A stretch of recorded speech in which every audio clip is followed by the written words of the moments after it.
Omega, the first Time Lord.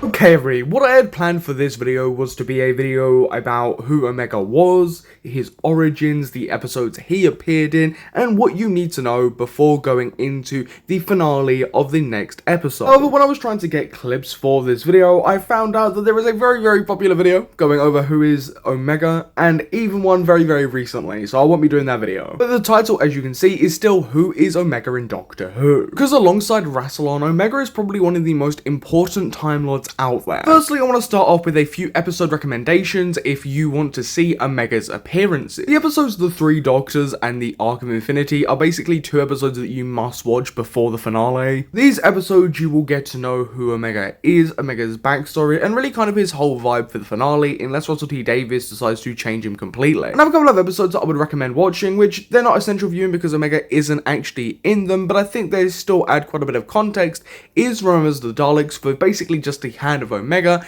and then I'd also say The Timeless Children. Although I don't personally like the episode, it sets up a lot about Omega, Rassilon, the start of Gallifrey, the Time Lords. You know, those episodes are really important to what's about to come up, especially because as well, that's where the Master kills all the Time Lords. Because Omega is probably, in my opinion, one of the most interesting Time Lords that we haven't seen come back. Yeah, the run is great, but Omega is on just a completely different level. But that's all you really need to know about Omega, that he's this incredibly important character in Time Lord mythology, that he's basically one of the founders of Time Lord Society alongside Rassilon. He's very important, and he's always quite lost, usually. And look, I don't usually do this, but there is no point in me making a Who is Omega video when these two videos coming up on screen are out there. And if you want to know more about Omega, the ins and outs of him, the expanded media, which, you know, usually I don't cover because it can change so easily, I'd highly recommend you going over to watch those two videos. But the rest of the video is going to be my theory about why Omega's returning, why the Rani is looking for Omega, because I think there's quite a few possibilities here. One of the possibilities with everything we saw in the episode is I think the Rani is trying to reconstruct Time Lord civilization.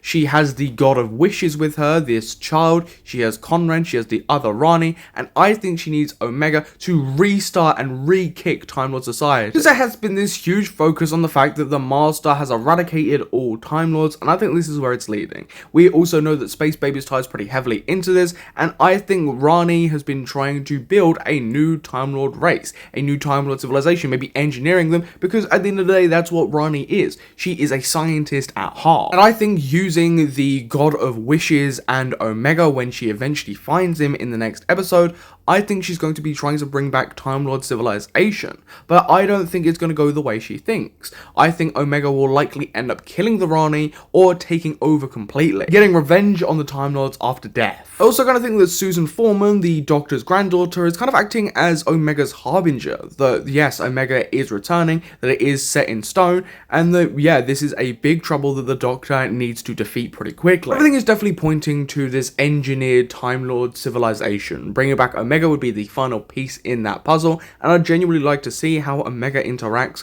with the Rani, how that all goes to plan, because Omega isn't going to be an obedient person, he will take over. Because ultimately all of this ties back to the fact that the Master eradicated the Time Lords. That's been kind of the setup for the past 2 seasons, building on this timeless child plot. We've seen the fugitive Doctor, now we've seen Susan, the Rani trying to bring back Omega. I think it's definitely leading to this whole trying to bring back the Time Lords, you know, finale. But I don't think it will go to the Rani's plan, and I think Omega will follow that and take over, and you know, he will be the big bad in the finale. But everybody watching, what's your thoughts on Omega returning? What theories have you constructed around this? Because Omega being in this finale kind of changes the whole game and kind of changes my whole outlook on what's going to happen. And Omega is incredibly threatening. He's got me incredibly excited, more excited than this idea of the Rani being there, and I genuinely can't wait to see what happens, because I'm telling you now, it won't go the Rani's way, and Omega will probably come victorious over the Rani. But thank you for watching today's YouTube video. I will hopefully have loads more videos out, not only on this episode, but theories and content on Omega, and loads of other Time Lords over the next week as we approach the finale, and even a special podcast which I'm starting up